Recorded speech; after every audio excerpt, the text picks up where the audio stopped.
August 1945. Manchuria, northern China. Soviet forces are advancing. Japan is collapsing. The war is ending. In a secret compound outside the city of Harbin, Japanese officers are destroying evidence, burning documents, demolishing buildings, killing witnesses. They're erasing every trace of what happened here. This facility has no official name on any map. Local Chinese know it as the Epidemic Prevention and Water Purification Department. Sounds harmless, bureaucratic, boring, but inside these walls for 13 years, Japanese military doctors conducted experiments on living human subjects, thousands of them. Men, women, children, Chinese civilians, Russian prisoners, Korean civilians, Mongolians, some Allied prisoners of war. The experiments were designed to answer military questions. What happens to the human body under extreme conditions? How do diseases spread? What are the most efficient ways to kill large populations?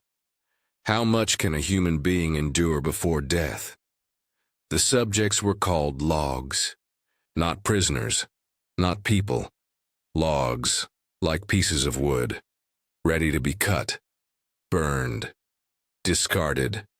This was Unit 731, Japan's biological and chemical warfare research program, operating from 1932 to 1945, responsible for some of the worst atrocities of World War II.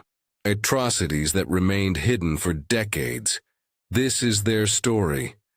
But understand something before we continue. This is not entertainment. This is history. Dark history. Necessary history. Because forgetting these crimes means risking their repetition. What happened at Unit 731 was evil. There's no other word. And the world needs to remember. To understand Unit 731, we need to understand Japan in the 1920s and 1930s. The context, the mindset, the path that led to Harbin, Japan, emerged from World War I as a rising power. The nation had industrialized rapidly, built a modern military, defeated Russia in 1905, fought alongside the Allies in World War I, gained territory in the Pacific. But Japan faced problems. The island nation lacked natural resources. Oil, coal, iron, rubber. Everything needed for modern industry had to be imported. The population was growing. Food security was a concern. Economic instability threatened social order. Japanese military leaders looked at the situation and saw solutions through expansion. Conquer territory. Control resources. Establish an empire. The Greater East Asia Co-Prosperity Sphere, they called it. Japan leading Asia. Liberating Asia from Western colonialism. At least that was the propaganda. The reality was conquest. Brutal conquest. 1931, the Mukden incident. Japanese military officers stage a false flag attack on a railway line in Manchuria. Blame Chinese dissidents. Use it as justification to invade. The Kwantung Army, Japan's force stationed in Manchuria, launches a full-scale invasion. Within months, they control the entire region.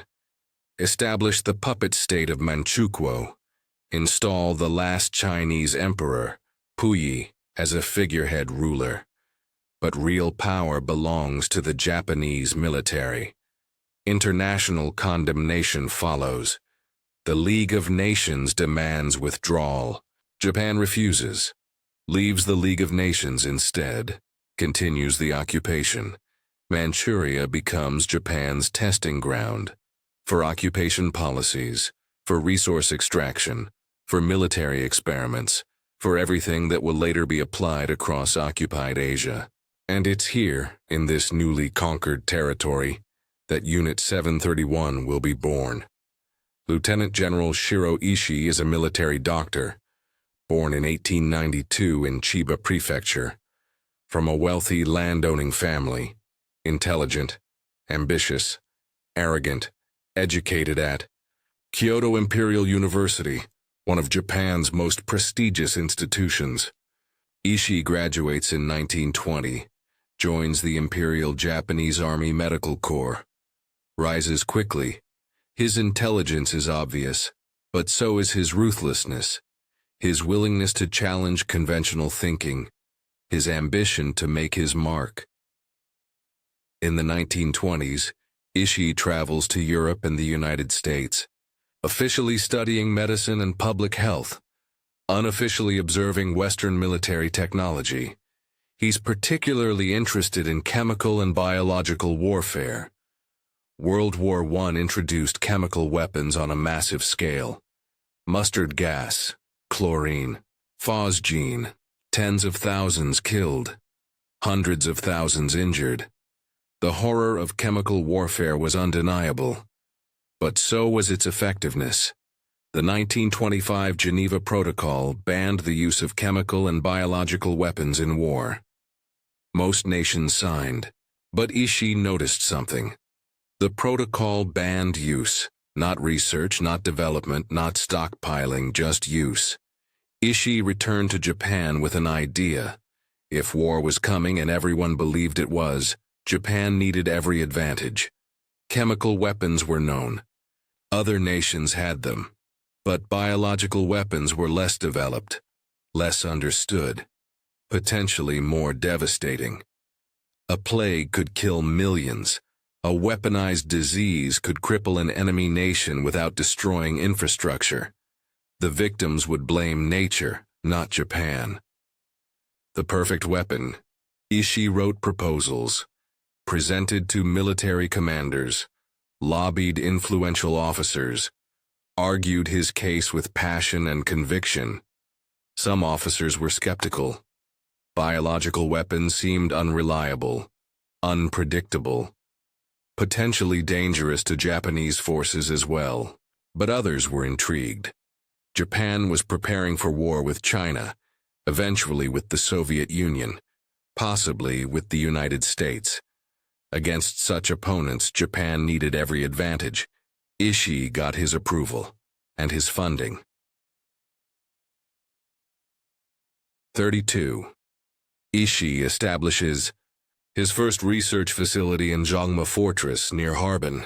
Small, experimental, a proof of concept. He begins recruiting. Doctors fresh from university, scientists eager for research opportunities, military officers loyal to the cause, young men who believed in Japanese superiority, who trusted their superiors, who wanted to serve the emperor.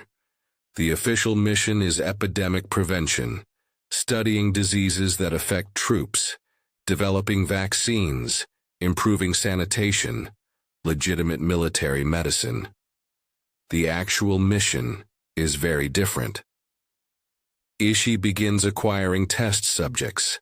The Kwantung Army provides them. Chinese civilians accused of being bandits or spies. Russian prisoners from border incidents. Koreans, Mongolians. Anyone deemed expendable. These prisoners are brought to the facility. They don't know why. They're told they'll be questioned, processed, sent to prisoner of war camps. Instead, they're taken to cells given numbers. Their names erased, their identities destroyed. They've become logs, raw material for experiments. The early experiments are crude. Learning experiences. Ishii and his team are figuring out methodology, what questions to ask, how to test, how to document. They study diseases, inject prisoners with various pathogens, observe the progression, record symptoms, time to death, autopsy results, plague, cholera, typhoid, anthrax, tuberculosis, dysentery. Every disease that might be weaponized. The prisoners have no idea what's happening. One day they're healthy, the next day they're injected with something, then they're sick, feverish, vomiting, delirious, dying. Medical staff observe, take notes, measure temperatures, record symptoms, photograph lesions and damage, then wait for death. After death, immediate autopsy, cutting open the body while organs are still fresh, examining how the disease affected internal systems, taking samples, preserving specimens. Everything documented, everything photographed, everything filed away for future reference. This is the beginning, the foundation, and it will only get worse. In 1934, there's a disaster. Prisoners at the Zhangma facility riot. They know they're going to die anyway. Some have watched others sicken and die. They have nothing to lose. The uprising is brief. Guards suppress it. Many prisoners are killed, but some escape, flee into the countryside. They tell local Chinese what's happening inside the facility. Word spreads. The facility is compromised. Local resistance fighters attack it. The Japanese abandon Zhangma, destroy what they can, relocate. But Ishii isn't discouraged. He's learned from the experience. The next facility will be bigger, better designed, more secure, more isolated, escape-proof. He chooses a new location, Pingfang, a suburb of Harbin, remote enough for secrecy, large enough for expansion, close enough to the city for logistics. Construction begins in 1936. This will be the main facility, the center of operations, the place that will become infamous as Unit 731. The Pingfang compound is massive, over 6 square kilometers, multiple buildings, laboratories, administrative offices, barracks for staff, prisons for subjects, crematoriums for disposal, power plants, water systems, everything needed for self-sufficiency.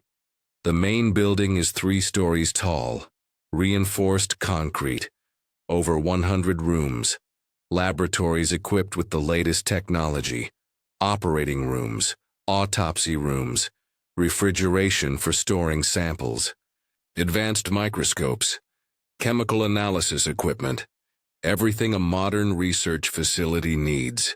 Below ground are the prisons, cells designed to hold over 400 prisoners at a time. Small cells, concrete, cold, each prisoner isolated. Minimal contact with others. Easier to control. Easier to dehumanize. The crematorium can handle multiple bodies simultaneously, running day and night when needed. Disposing of evidence. Erasing the dead. Around the compound, walls, guards, watchtowers. Security measures that would rival any military base. Nobody gets in without authorization. Nobody gets out at all. Local Chinese are told the facility is for epidemic prevention and water purification. Public health work. The guards keep people away. Maintain the illusion. Protect the secret. By 1938, the facility is fully operational. Unit 731 is ready for large-scale operations. Ishii continues recruiting. The unit grows to over 3,000 personnel. Doctors, scientists, technicians, engineers, guards, administrative staff, all sworn to secrecy, all believing they're serving the emperor, serving Japan, doing necessary work. Many recruits are young, recent university graduates, eager, idealistic. They're told they'll be doing important research, protecting Japanese soldiers from disease, developing vaccines and treatments. They arrive at Pingfang expecting conventional medical research. What they find is something else entirely. Some resist, express doubt, question the ethics. These men are quickly reassigned, sent away. Disappeared if they talk too much. Others adapt, accept the explanations. The prisoners are criminals, spies, enemies of Japan. Less than human. Conducting experiments on them is justified, necessary. Scientific progress requires sacrifice. The facility develops a culture, a shared understanding. What happens inside the compound stays inside. You don't talk about it. Not with family, Not with friends. Not even with other unit members unless necessary. Loyalty is to the unit. To ishii, to the mission. Everything else is secondary. The experiments expand in scope and brutality. Ishii wants data. Comprehensive data. Answering every question about human endurance, disease progression, and biological weapons effectiveness. Temperature experiments. How long can a human survive in extreme cold? Prisoners are taken outside in winter. Manchurian winters are brutal. Temperatures drop to -20, -30 degrees Celsius. Prisoners are forced to stand in the cold. Arms or legs exposed. Sometimes entire bodies, researchers observe. Waiting for frostbite to develop. Recording how long it takes. What happens to tissue at different temperatures. Different exposure times. Some prisoners' limbs freeze solid. The skin turns white, then blue, then black. Ice crystals form in the tissue. When researchers hit the frozen limbs with sticks, they make a hollow sound, like hitting wood. Then the thawing experiments begin. Different methods tested. Hot water, warm water, gradual warming, rapid warming. Researchers want to know which method works best. Which causes the most tissue damage. Which preserves the most functionality. The prisoners are conscious during all of this, screaming, begging, suffering through every moment. After the experiments, autopsies, cutting open the frozen and thawed limbs, examining tissue damage at the cellular level, taking samples, photographs, documentation. The data goes into reports, sent to military commanders, used to develop better cold weather gear for Japanese soldiers. At least that's the justification. Pressure experiments. What happens to the human body at different atmospheric pressures? Useful for understanding submarine crews. High-altitude flight, deep-sea diving. Prisoners are placed in pressure chambers. Large metal containers. Airtight. Pressure can be raised or lowered. Some experiments involve high pressure. Simulating deep-sea conditions. The pressure increases. The subject's body compresses. Breathing becomes difficult. At extreme pressures, subjects lose consciousness. Organs are crushed. Blood vessels rupture. Eyes are forced out of sockets by the pressure. Researchers watch through small windows, taking notes, recording what they observe. Other experiments involve low pressure, simulating high altitude. As pressure decreases, dissolved gases in the blood form bubbles. The bends, decompression sickness. Subjects experience excruciating pain, paralysis, seizures, death. Throughout, researchers adjust pressure incrementally, testing different rates of change, different pressure levels, building datasets, creating charts and graphs. Each subject endures one test. Then autopsy, examination of how pressure affected internal organs. Tissue samples, photographs, documentation. The data fills notebooks, filing cabinets, creates reference materials for Japanese military aviation and naval programs. Disease experiments are the core of Unit 731's work. Biological warfare requires understanding disease, how to cultivate it, how to deliver it, how to maximize casualties. Prisoners are infected with various pathogens, sometimes through injection, sometimes through contaminated food or water, sometimes through insect vectors like fleas or mosquitoes. Plague is a primary focus. Bubonic plague, pneumonic plague, both highly contagious, both deadly, perfect for biological warfare. Researchers culture plague bacteria, Yersinia pestis, grow it in massive quantities, store it, prepare it for weaponization. Then they test it on prisoners. Inject them with varying doses. Observe the progression. Time from infection to first symptoms. Symptom development. Spread to lymph nodes. Fever, delirium, death. Pneumonic plague is more interesting to researchers. It spreads through the air. One infected person can infect many others. Perfect for creating an epidemic. Prisoners are infected, placed in cells with other prisoners. Researchers observe how the disease spreads. How many secondary infections? How quickly? What factors affect transmission? The infected subjects suffer horribly. Pneumonic plague attacks the lungs. Subjects cough blood, struggle to breathe, drown in their own fluids. It's a terrible death. Researchers document everything. Take samples throughout the disease progression, blood samples, tissue samples, sputum samples. After death, complete autopsy, examining how the disease affected every organ system. The goal is weaponization, how to infect the most people with the least effort, how to create an unstoppable epidemic. Cholera experiments follow similar patterns. Cholera is waterborne, perfect for contaminating water supplies, reservoirs, wells, rivers.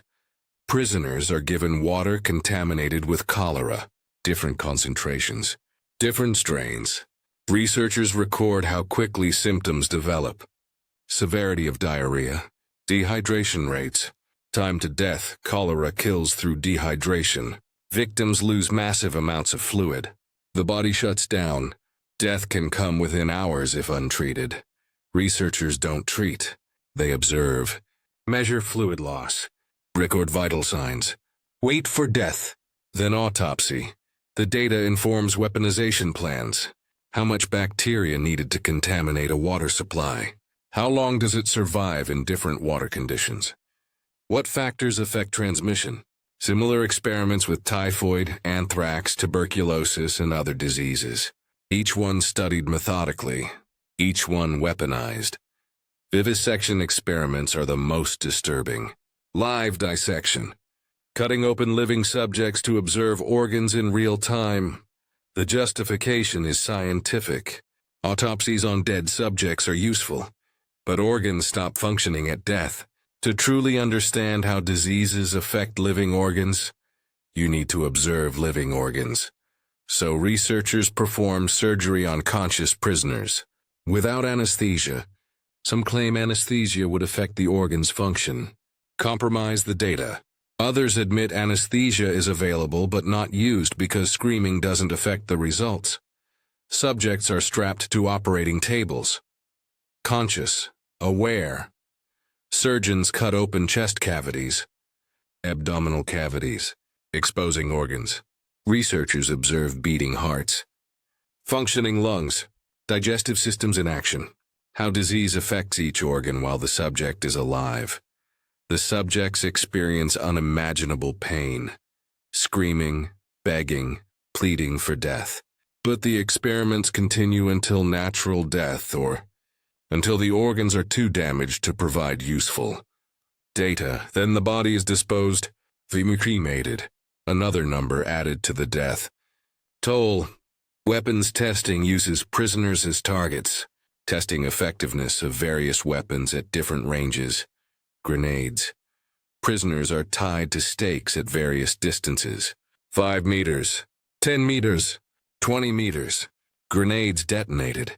Researchers observe blast effects, shrapnel damage, survival rates at different distances, flamethrowers, prisoners tied to posts, flamethrowers fired at different ranges, different durations. Researchers measure burn severity, time to death, effectiveness of different fuel mixtures, chemical weapons, prisoners exposed to mustard gas, phosgene, other chemical agents. Researchers observe effects. Blistering, lung damage, death times, effectiveness of different concentrations, biological bombs, prototype bombs designed to spread disease, filled with plague-infected fleas or contaminated materials, detonated over areas where prisoners are confined. Researchers observe infection rates, how many subjects become infected, how quickly the disease spreads. All of this documented. Photographed, filed, used to improve weapons design, to train Japanese soldiers in proper use, to maximize killing efficiency. The personnel at Unit 731 fall into categories. At the top, the leadership. Ishii and his inner circle. True believers. Men fully committed to the mission. Men who see the prisoners as less than human, who believe Japanese victory justifies any method. Below them, the researchers, doctors and scientists, Some are enthusiastic, eager to advance their careers, publish papers, make names for themselves. They see the experiments as opportunity. Unethical elsewhere but permitted here, others are conflicted, uncomfortable with the work. But they continue, because orders are orders, because refusing means reassignment or worse, because everyone else is doing it, because they tell themselves it's necessary, justified, scientific. At the bottom, the technicians and guards, young men, often conscripts. They're told the prisoners are criminals, enemies, subhuman. They're trained to see the prisoners as logs, not people.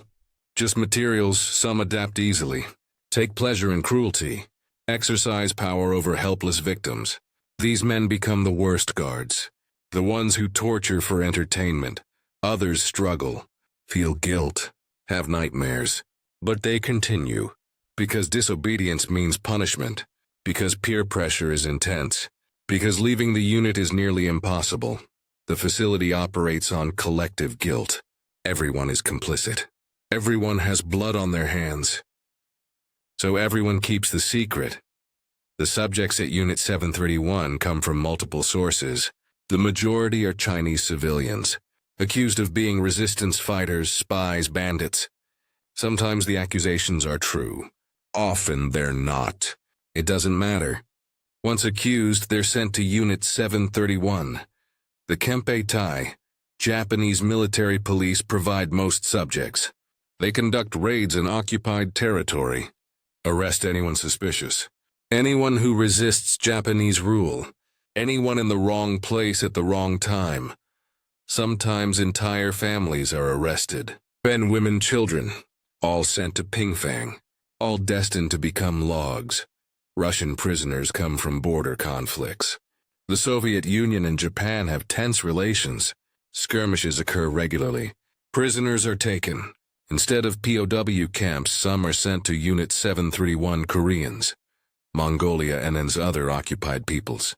Anyone the Japanese military wants disappeared.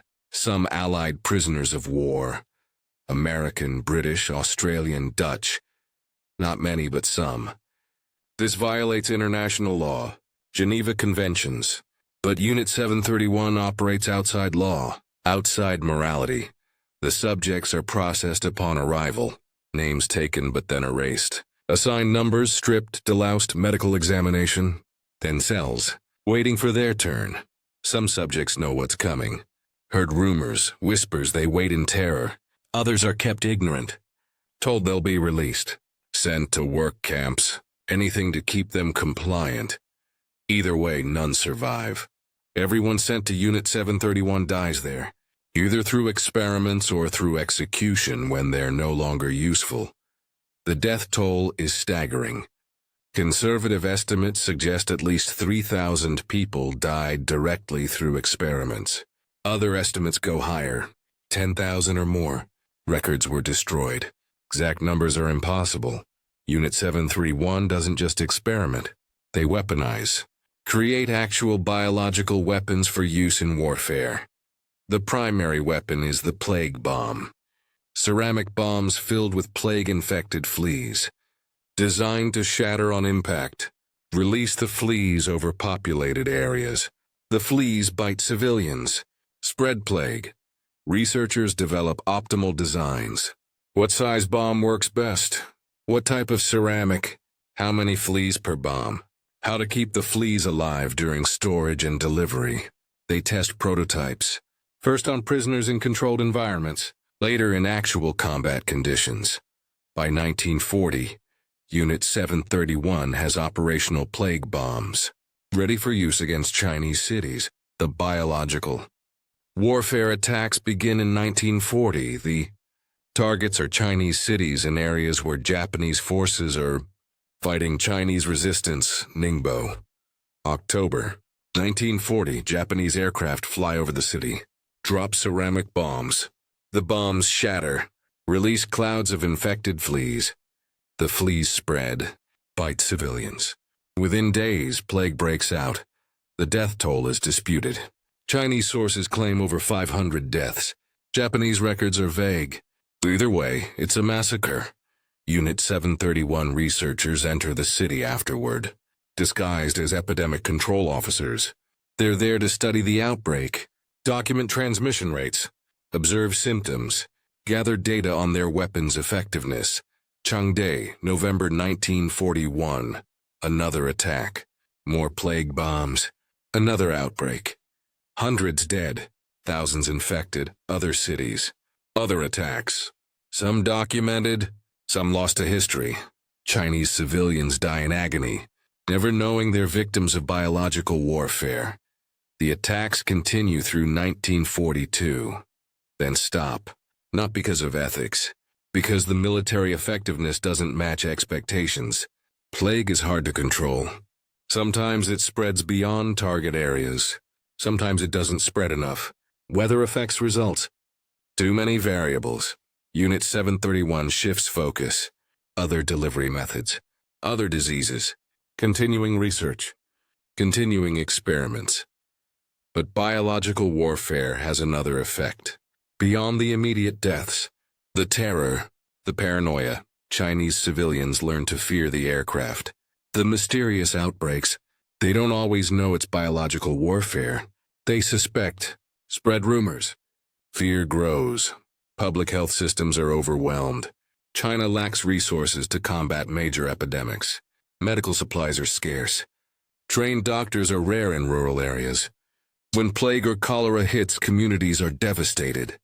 The Japanese military watches, takes notes, sees biological warfare not just as weapon but as terror tactic. Even if the diseases don't kill everyone, they create chaos, disrupt resistance, tie up resources. Unit 731's work supports the broader war effort. At least that's how it's justified. That's how researchers sleep at night, by convincing themselves it's all necessary, all justified, all in service to the emperor. Life at the Pingfang facility develops a routine. Staff members live on site or nearby. They work regular hours, like any job, like any research facility. Doctors arrive in the morning, check on experiments, review overnight developments, plan the day's work, assign tasks to subordinates. Technicians prepare equipment, set up experiments, assist researchers, clean up afterwards. Guards manage prisoners, deliver food, minimal rations, just enough to keep subjects alive until needed. Move subjects to laboratories when required. Return survivors to cells. Dispose of bodies. There's a cafeteria.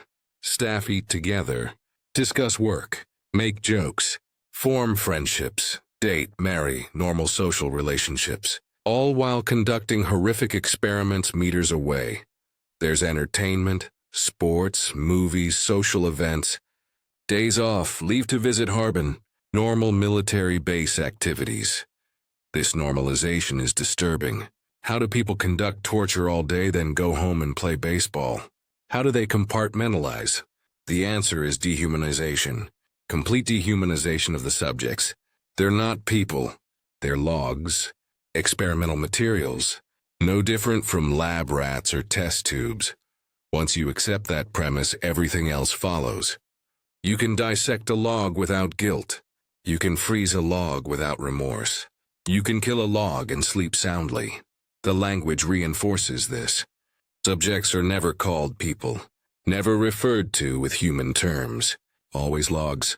Always it, not he or she. Stripping away humanity makes atrocity possible. Some staff members break. The psychological strain becomes too much. They see through the dehumanization, recognize the subjects as people, realize what they're doing. Some request transfers. Most are denied. You don't leave Unit 731, you know too much. You're too valuable. You're stuck. Some commit suicide. The guilt overwhelms them. Better to die than continue. Others develop coping mechanisms. Alcohol, denial, focusing on the science and ignoring the suffering. Convincing themselves more firmly that the subjects deserve it, that it's necessary. A few become advocates. After the war, decades later, they speak out. Confess, try to atone. Too little, too late. But the war progresses.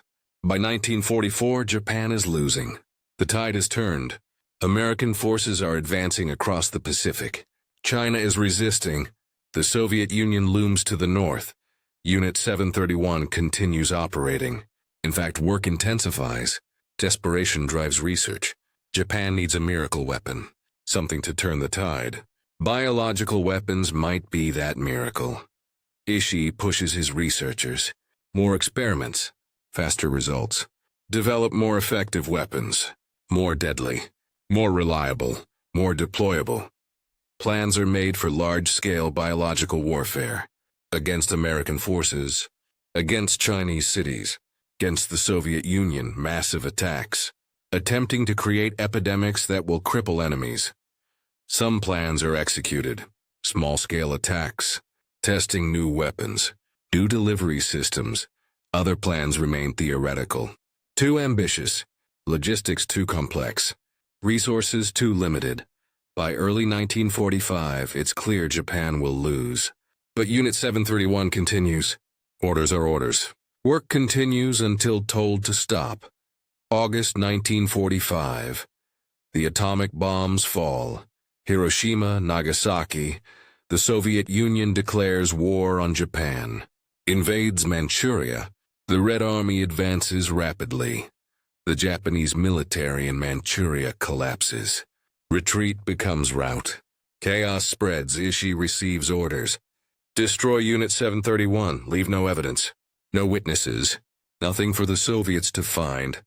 The demolition begins. Explosives are placed throughout the compound. Documents are gathered for burning. Equipment is dismantled. Samples destroyed, and the prisoners. The remaining subjects. The witnesses. They must be eliminated. Some are shot. Lined up. Machine-gunned. Bodies dumped in mass graves. Some are poisoned.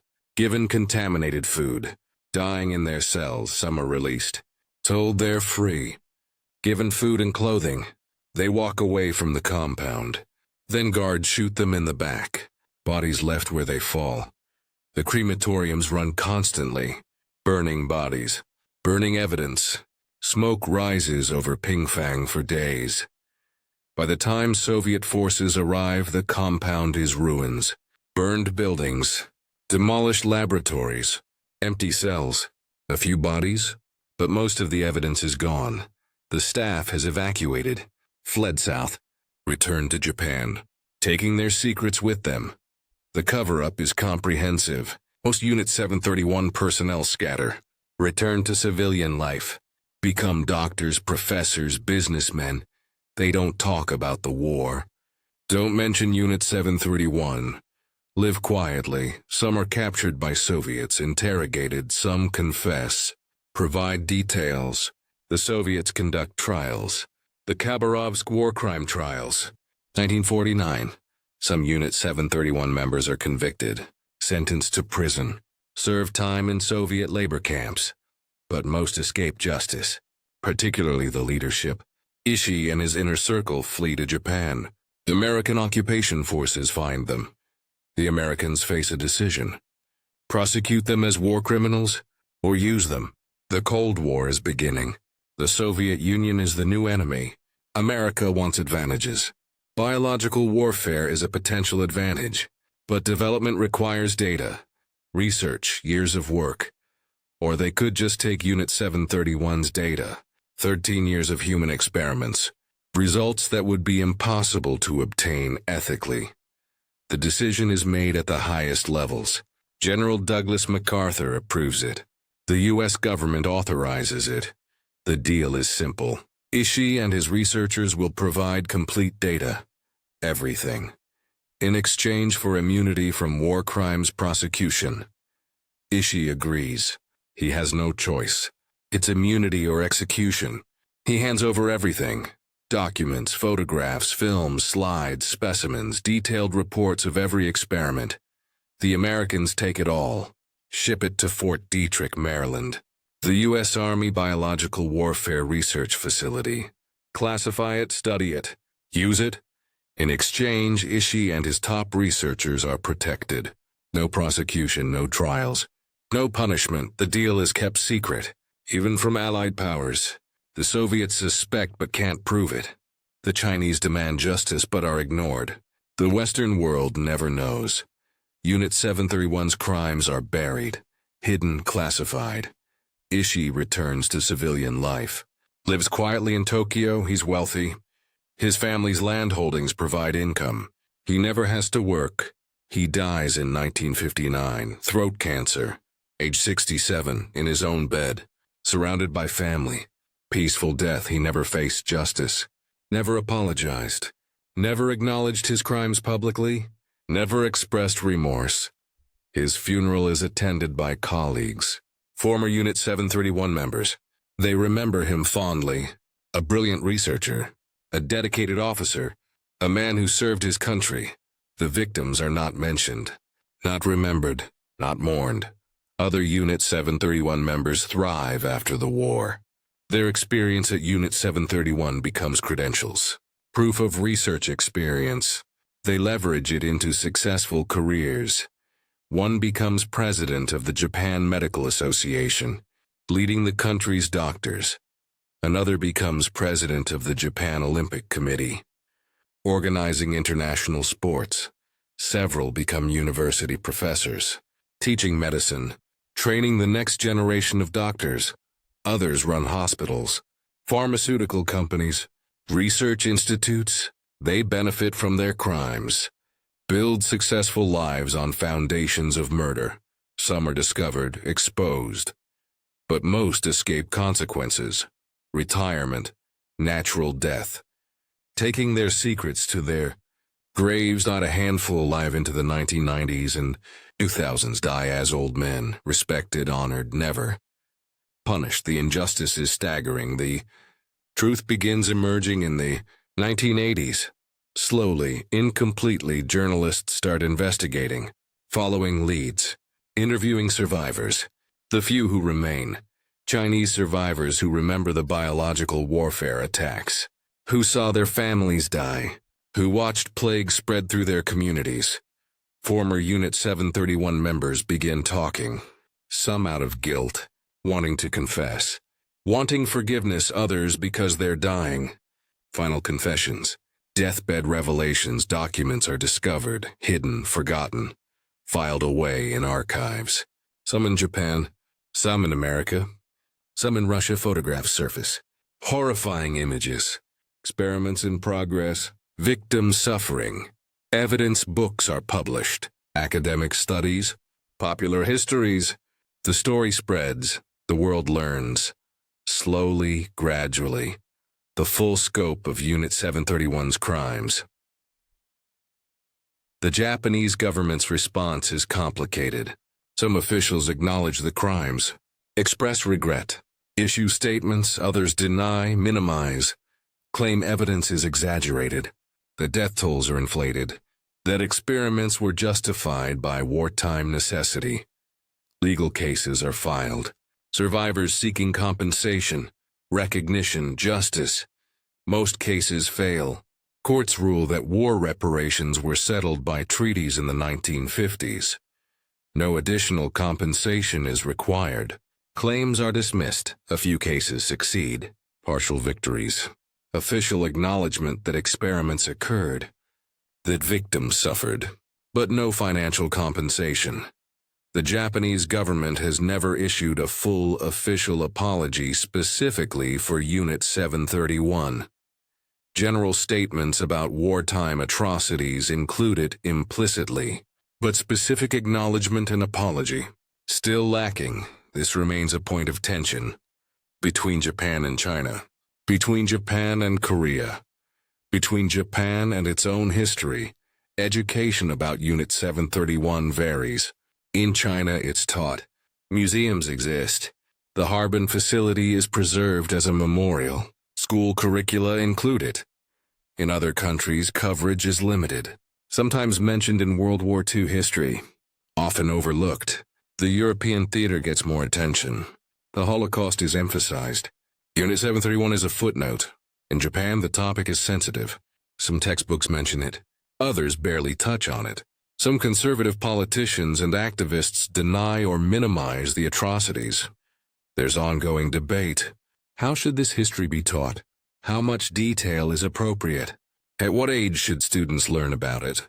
These are difficult questions, but necessary questions, because forgetting enables repetition. The victims of Unit 731 deserve remembrance, not as statistics, not as numbers, as people. We don't know most of their names. Records were destroyed. Identities were erased. They were reduced to numbers, then eliminated. But they were people. Human beings with lives, families, dreams, futures that were stolen. A Chinese farmer arrested for resisting Japanese occupation. He had a wife, 3 children. He was trying to protect his village. He died in Unit 731, vivisected while conscious. His family never knew what happened to him. A Russian soldier captured in a border skirmish. 20 years old. He wanted to be a teacher. He died in a pressure chamber. His organs ruptured. His body was dissected for research. Korean woman accused of anti-Japanese activities. She was a school teacher. She taught children to read and write in Korean, which was banned. She died from plague infection. Deliberately infected. Left to suffer and die. These people, these stories, they deserve to be remembered. The scientists and doctors of Unit 731 violated every ethical principle of medicine. The Hippocratic Oath, do no harm. They took that oath, then spent years doing nothing but harm. Modern medical ethics were shaped partly in response to Unit 731 and other World War II atrocities. The Nuremberg Code, the Declaration of Geneva, the Helsinki Declaration, all established after the war, all designed to prevent such abuses. Informed consent, the right to refuse treatment, protection of vulnerable populations, oversight and review of medical research. These principles seem obvious now, but they were established because people like Ishii proved they were necessary. Medical schools today teach these ethics. Every doctor learns about the atrocities of World War II. Unit 731. Nazi medical experiments. The abuse that occurred when medicine abandoned morality. The lesson is clear. Scientific curiosity doesn't justify cruelty. Medical advancement doesn't excuse torture. No data is worth the price of human dignity, but the lesson must be taught, continuously, to every generation. Because humans are capable of rationalizing terrible things when they believe the cause is just. The psychological mechanisms that enabled Unit 731 are studied today. How do ordinary people commit extraordinary evil? How do educated doctors become torturers? The process is gradual, step by step, each step seemingly small, each step justified by the previous one. First, dehumanization. The subjects aren't people. They're enemies, criminals, less than human, logs. Second, authority. Orders come from superiors. The military hierarchy demands obedience. Questioning orders means disloyalty. Disobedience means punishment. Third, peer pressure. Everyone else is doing it. If you refuse, you're weak, cowardly, not a team player. Social pressure to conform is intense. Fourth, compartmentalization. You focus on your specific task. You don't think about the bigger picture. You're just taking measurements, recording data, following procedures. Someone else makes the decisions. Fifth, rationalization. It's for a greater good, protecting Japanese soldiers, advancing science, winning the war. The ends justify the means. Sixth, normalization. Over time, the abnormal becomes normal. The shocking becomes routine. Your moral compass adjusts. What once seemed unthinkable becomes just another day at work. These mechanisms aren't unique to Japan. They're human, universal. They operate in every culture, every era, every system where atrocities occur. Understanding them doesn't excuse them, but it helps prevent them. If we recognize these patterns, we can resist them, interrupt them, refuse to participate. The data from Unit 731 raises profound ethical questions, questions we still grapple with today. The experiments were evil. Unquestionably, the data was obtained through torture and murder. But the data exists. Should it be used? Some argue no. Using the data legitimizes the experiments, honors the perpetrators, dishonors the victims. The data should be destroyed, buried, never referenced. Others argue that refusing to use the data makes the victim's suffering meaningless. If we can save lives with this knowledge, don't we have an obligation? Isn't refusing to use it wasting their sacrifice? There's no easy answer. Medical ethicists debate it. The consensus generally leans toward acknowledgement without celebration. If the data genuinely saves lives, it can be used, but always with full recognition of how it was obtained, always with acknowledgement of the victims, never with glory to the perpetrators. The data was indeed used. American biological warfare research benefited from it. Some information about disease progression, transmission rates, effects of environmental conditions on pathogens. Was it worth granting immunity to war criminals? History suggests no. The moral cost outweighed the scientific benefit. The data could have been obtained through ethical research. It would have taken longer, but it would have been clean. The decision to protect Ishii and his colleagues is now recognized as a mistake, a moral failure. Justice was sacrificed for expediency, and that trade was not worth making. Comparisons are often made between Unit 731 and Nazi medical experiments. Both were horrific. Both involved torture disguised as research. Both violated every principle of medical ethics. But there are differences. Nazi experiments were revealed at Nuremberg. The world learned about them immediately after the war. Trials were held. Justice was served. The perpetrators were punished. Unit 731 remained hidden for decades. No trials, no punishment, no justice. The perpetrators lived free, prospered, died peacefully. This difference matters. It affects how these crimes are remembered, how they're taught, how justice is perceived.